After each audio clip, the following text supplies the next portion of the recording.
বাংলাদেশের border share করছে 5টা রাজ্য, এসআইআর হচ্ছে খালি বাংলায়। 4টে রাজ্যতেই এসআইআর হচ্ছে না এবং তারা বলছে বাংলায় বাংলাদেশি রয়েছে। বাকি 4টে রাজ্য বাদ, যাদেরকে রোহিঙ্গা বলা হয়, বার্মা বা মায়ানমার থেকে যারা আসে তাদেরকে বলে রোহিঙ্গা। বিজেপির নেতারা বলতো 1 কোটি রোহিঙ্গা রয়েছে নাকি বাংলায়। সেই রোহিঙ্গা যদি প্রবেশ করে দেশে, তাহলে হয় মিজোরাম দিয়ে করবে, নইলে মণিপুর দিয়ে করবে, নইলে নাগাল্যান্ড দিয়ে করবে, না হলে অরুণাচল প্রদেশ দিয়ে করবে।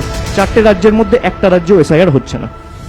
আপনি বলছেন বাংলায় অবৈধ নাগরিক রয়েছে, বাংলাদেশি রয়েছে, রোহিঙ্গা রয়েছে।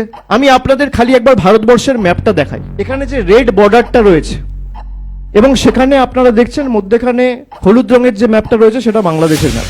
একদিকে রয়েছে মেঘালয়, একদিকে রয়েছে আসাম, একদিকে রয়েছে ত্রিপুরা, একদিকে রয়েছে মিজোরাম, আর একদিকে রয়েছে ওয়েস্ট বেঙ্গল। আপনি যদি বর্ডার টু বর্ডার দেখেন, তাহলে বাংলাদেশের বর্ডার শেয়ার করছে 5টা রাজ্য, এসআইআর হচ্ছে খালি বাংলায়। বাকি 4টে রাজ্য বাদ। 15 দিন আগে ত্রিপুরা থেকে 21 জন বাংলাদেশি ধরা পড়েছে। সংবাদ মাধ্যমে প্রতিনিধিরা খবর করেনি। অগস্ট মাসে, সেপ্টেম্বর মাসে আমার মনে আছে মায়ানমার থেকে আসামে রোহিঙ্গা ধরা পড়েছে। 5টা রাজ্য বর্ডার শেয়ার করছে বাংলাদেশের সাথে। আমি আবার বলছি, এই তথ্যটা অত্যন্ত গুরুত্বপূর্ণ।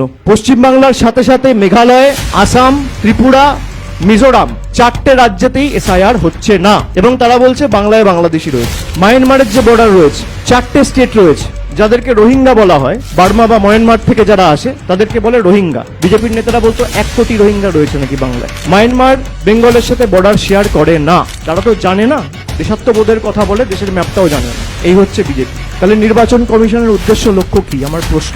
আপনি যদি বলেন যে আমার লক্ষ্য হচ্ছে বাংলাদেশি এবং রোহিঙ্গা ডিপোর্ট করা, চিহ্নিত করে এদের ফেরত পাঠানো, তাহলে আগে যেখান দিয়ে ঢুকছে আপনি তো সেখানে তাদের আটকাবেন বা প্রসিডিওরটা তো সেখানে চালু হবে। আমার প্রশ্ন, এর উত্তরগুলো তো ইলেকশন কমিশনকে দিতে হবে।